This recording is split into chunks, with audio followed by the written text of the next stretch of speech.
I used to believe that if you worked hard, paid your taxes, waved to your neighbors every morning, and kept your front porch swept, nobody could just come along and decide your home wasn't yours anymore.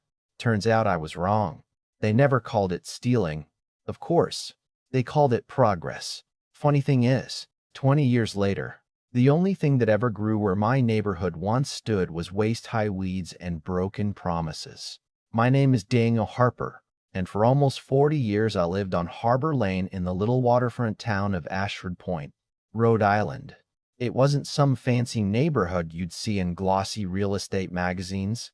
We had weathered clapboard houses, old maple trees that leaned a little farther every winter, and porches where people actually sat outside after dinner instead of staring at televisions. My cottage was painted a faded sea blue color because my wife, Emily, always joked that if the ocean ever got tired, it might mistake our house for part of the shoreline and leave us alone. She passed away years before everything happened, but every brushstroke of that paint still reminded me of her laugh. My father built the porch with his own hands, cursing every crooked nail while I held the flashlight. My daughter took her first steps across those same cedar boards. My grandson caught his first striped bass standing at the end of the little dock behind the house. If you asked anyone else what my property was worth, they'd probably pull out a calculator. If you asked me, I'd tell you it was impossible to put a number on 40 years of ordinary Tuesdays. Life moved slowly there, and honestly, I liked it that way. Every morning I'd grab coffee from Louise's diner, where she'd already have my mug waiting before I even walked through the door. "You're late today," she'd tease if I showed up after 7. "Clock says 7:02. I'd answer, "Then your clock's fast." We'd laugh over the same joke we'd been telling for 15 years.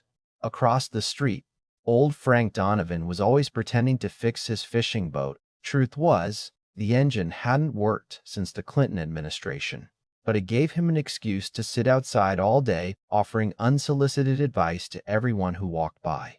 That's just how neighborhoods used to work. Then, one rainy April morning in 2001, everything changed because of one envelope. It was sitting in my mailbox with the town seal stamped across the front. At first I figured it was another tax notice or maybe some zoning update about the marina. I poured another cup of coffee before opening it, never imagining that 10 seconds later I'd be reading the sentence that would divide my life into before and after. The letter informed me that my property had been selected for compulsory acquisition as part of the Harbor Renaissance Development Initiative. Even now, those words make me laugh a little because whoever wrote them must have spent hours finding the nicest possible way to say, "We're taking your home." According to the letter, a private investment partnership planned to transform our aging waterfront into a modern district filled with luxury condominiums, boutique shops, upscale restaurants, and office space that would supposedly create jobs and increase tax revenue. They described our neighborhood as economically underutilized. Underutilized. That's the word they chose for a place where generations had celebrated birthdays, buried loved ones, and built lives one ordinary day at a time. I remember driving straight to town hall, convinced someone had mixed up addresses. A young man behind a polished oak desk smiled the kind of practiced smile you see at airports when flights get canceled. "Mr. Harper," he said calmly, "I understand this is emotional, but this project benefits the entire community." I stared at him for a moment before asking, "Have you ever eaten dinner on my porch?" He blinked. "Excuse me, have you ever watched the sun come up from my dock?" Another pause. "No, sir." "Then don't tell me what benefits my community." His smile disappeared for exactly 1 second before snapping right back into place. "You'll receive fair market compensation." Fair market compensation. People who say that have probably never tried replacing memories. I walked outside feeling like the ground had shifted beneath my feet. By the following week, men wearing bright yellow safety vests were walking through my yard carrying survey equipment as if they already owned the place. One of them hammered a wooden stake into the flower bed Emily had planted 20 years earlier. I asked him if he could move it 2 feet to the left. He shrugged and said, "Sorry, sir. We're following the map." That was the moment something inside me changed. They weren't looking at homes. They were looking at coordinates. That evening, 7 of us gathered in Frank's garage because none of us really knew what else to do. There was Frank, Louise from the diner, the Ortiz family, who lived there since the 70s, retired school teacher Martha Ellis, quiet old Walter Briggs, and me. Nobody talked much at first. We just sat there listening to rain hitting the metal roof until Frank finally muttered, "They're betting we'll all quit one at a time." I looked around the room and realized something that still gives me chills. For the first time in our lives, we weren't just neighbors anymore. We were about to become obstacles. And none of us had any idea how far the people calling this progress were willing to go. The first thing people learn when they decide to stand up to city officials is that nobody ever warns you how exhausting paperwork can be. You imagine dramatic courtroom speeches and reporters chasing lawyers down courthouse steps. But the truth is mostly long afternoons staring at documents that somehow manage to make the word home sound like a warehouse inventory number. We hired an attorney named Michael Bennett, a quiet man in his late 50s who drove an old pickup with rust around the wheel wells and never said more than he needed to. The first time we met him, he spread our deeds across a conference table, adjusted his glasses, and looked at each of us before saying, "The law was written to protect the public, not to replace one private owner with another. If what they're doing stands, it changes more than your neighborhood." That sentence gave us hope, maybe more hope than we should have had. Soon, our little group settled into a routine nobody had ever expected. Every Tuesday night, we'd meet in the back room of Louise's diner after closing. The coffee was terrible by then because it'd been sitting on the burner for hours, but nobody complained. Frank always insisted on bringing donuts that somehow managed to be both stale and expensive. Walter never spoke unless someone asked him a direct question. And Martha kept handwritten notes on every meeting inside a blue notebook she'd once used for lesson plans. Somewhere along the way, we stopped talking only about lawsuits and started talking about what would happen if we lost. Nobody wanted to say those words out loud, but they floated around the room anyway. Louise admitted she didn't know where she'd reopen the diner because every customer she depended on lived within walking distance. Frank confessed he didn't care about money because no amount could replace the workshop where he'd spent 30 years rebuilding boat engines with his son before cancer took the boy away. Martha worried about leaving the garden her late husband planted every anniversary. I mostly stayed quiet because I knew if I started talking about Emily, I probably wouldn't stop. Meanwhile, the city launched what I can only describe as a public relations campaign against us. Newspaper headlines praised the Harbor Renaissance Project as the future of Ashford Point. Local television stations showed colorful computer animations of elegant apartment buildings, outdoor cafes, fountains, families smiling as they walked brick sidewalks under strings of decorative lights. Our houses never appeared in those broadcasts. Neither did our names, unless it was to describe us as holdouts slowing economic growth. One editorial actually called us selfish. Selfish, I'd spent decades coaching Little League, volunteering after hurricanes, helping neighbors repair roofs after storms. But somehow wanting to keep the house where my wife died made me selfish. One afternoon, I walked into the grocery store and overheard 2 strangers talking near the produce section. One of them nodded toward me and whispered, "That's one of the people holding everything up." Funny how quickly people judge you when they've only heard one side of the story. Then the pressure became personal. One evening, I found a letter taped to my front door. No signature, just a typed sentence. "Stop fighting. You're hurting the town."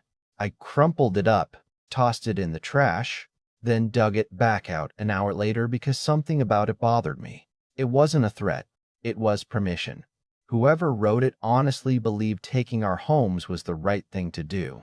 That's the dangerous part about convincing people they're serving some greater good. Eventually, they stop asking whether what they're doing is actually right. A few weeks later, I was mowing my lawn when Councilman Richard Collins pulled into my driveway wearing loafers that looked far too clean for gravel. He smiled as if we were old friends. "Daniel," he said, "mind if we talk?" I shut off the mower but left my hearing protection hanging around my neck. "Depends what about." He looked toward the water before speaking. You're a respected member of this community. People follow your lead. If you accepted the offer, others might too. So that's why you're here. I'm here because this doesn't have to get ugly. I laughed, though nothing about the conversation felt funny. You already decided to bulldoze my house. I'd say we're past ugly. He sighed like I was the difficult one. You're thinking emotionally. That's because it's my home. It's real estate, not to me. He glanced at his watch, clearly impatient now. History remembers the people who build the future. I looked straight at him and answered. History also remembers the people who destroy the past. He didn't say another word, just climbed back into his car and drove away.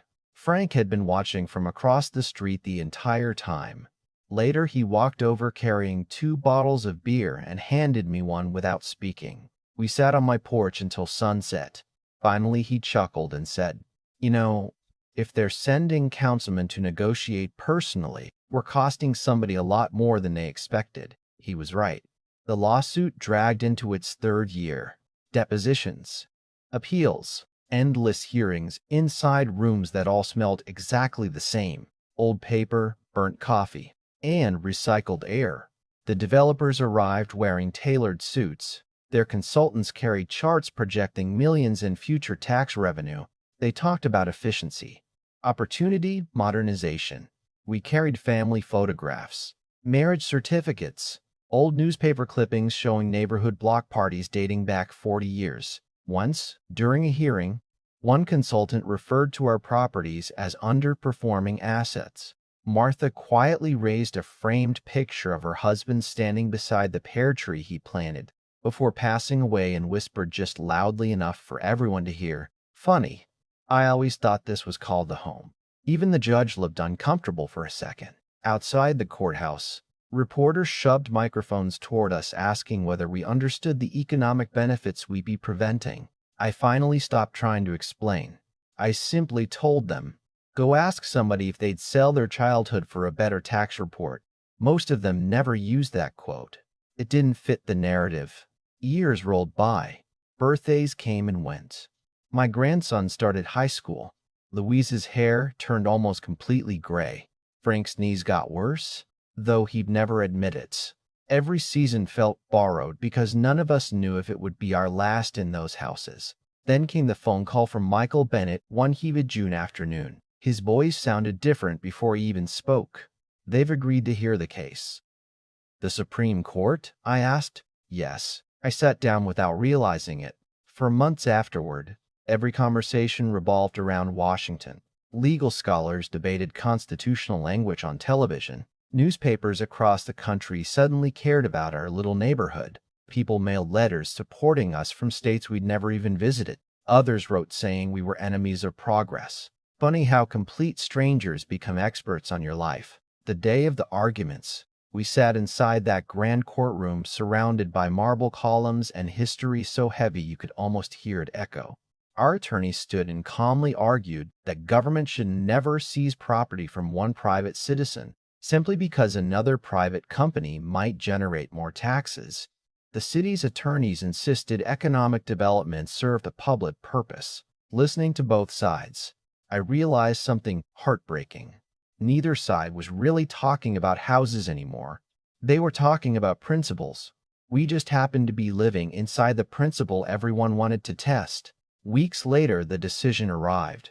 5-4, we lost. Michael didn't try to soften the blow. He simply placed the opinion on the table and quietly said, "I'm sorry."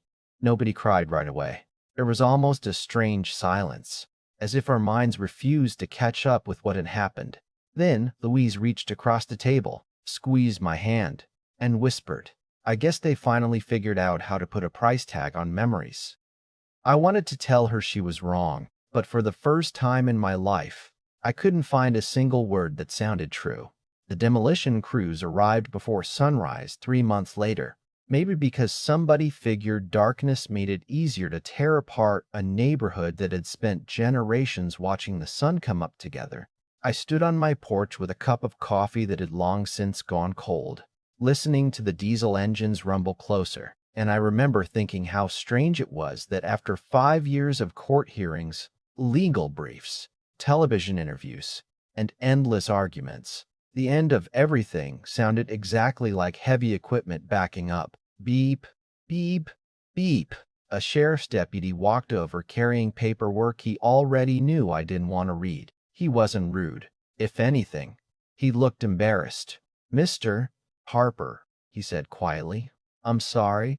I nodded because I knew he wasn't the man who had made the decision. He was just the last face attached to it. I picked up one final cardboard box, the one holding Emily's photo albums, my father's hammer, and the little wooden sailboat my grandson carved when he was 12. Everything else had already been loaded into a rented storage unit across town. Funny thing about packing up a lifetime, eventually you stop asking what something is worth and start asking whether you can bear to look at it again. Frank walked over from across the street carrying his old fishing cap. "Guess this is it," he muttered. I smiled the best I could. "You ever get that boat running?" He laughed through watery eyes. "Didn't have to." Gave me something to complain about. We hugged longer than either of us expected. Then the excavator moved forward, its steel bucket pressed against the corner of my porch. The same porch my father had built, with blistered hands, almost 40 years earlier. There wasn't some dramatic crash like you see in movies, just a deep groan from old timber, nails surrendering one by one. Then the whole front of the house folded inward, as if it had finally become too tired to keep standing. I wish I could tell you I looked away. I didn't. I watched every second because somebody needed to remember what had been there before the brochures and computer renderings erased it. Within days, our entire street was gone. The maple trees disappeared. Louise's diner became a pile of bricks. Frank's workshop vanished beneath broken concrete. The Ortiz family's vegetable garden turned into dirt. It looked less like the future and more like a place that had survived a war. Then came the part nobody saw coming. Construction slowed. Investors argued. Financing shifted. Deadlines quietly passed. The luxury development everyone had promised would transform Ashford Point never truly materialized. A few roads were paved. Some utility lines were installed. Temporary fencing went up. And then, little by little, everything stopped. About 4 years later, the investment group pulled out. Not long after that, the pharmaceutical company everyone claimed would anchor the project announced it was relocating most of its operations elsewhere. The speeches disappeared. The ribbon-cutting ceremonies never happened. The artist's drawings faded from the signs until rain washed them almost completely blank. One autumn afternoon, I drove back to Harbor Lane for the first time in years, or at least to where Harbor Lane used to be.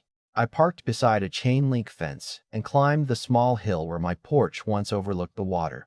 There was nothing there except cracked pavement, weeds growing through forgotten foundations, and plastic bags tumbling across an empty field every time the wind picked up off the bay. I stood there for nearly an hour trying to match memories with patches of grass. Somewhere over there had been Frank's garage. Louise's diner had probably been 20 yards to my left. Emily's rose bushes. I couldn't even guess anymore. It struck me then that vacant land can be louder than any city. Silence has a way of accusing people without saying a word. But here's the part that surprised me most. We lost our homes, yes. We lost the lawsuit too. Yet the story didn't actually end there. Across the country, lawmakers started paying attention.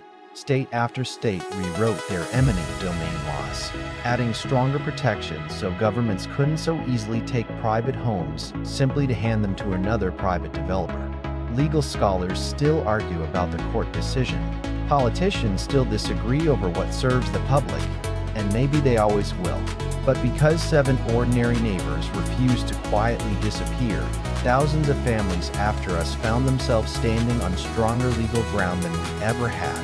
We never got our houses back, but maybe we helped someone else keep theirs. That's not the ending I wanted, but life rarely asks what ending we prefer.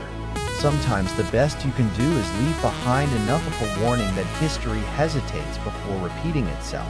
Even now, every once in a while, I'll close my eyes and I can still hear Emily laughing on that old porch while the evening breeze rolled in off the water. In my mind, Harbor Lane is still there, exactly as it used to be. Nobody has condemned those memories, and nobody ever will. So now I'd like to ask you something. If your city told you they needed your family home because someone wealthier could make better use of the land, would you fight, even if everyone said you couldn't win? Or would you take the money and walk away? There isn't an easy answer, and that's exactly why stories like this still matter.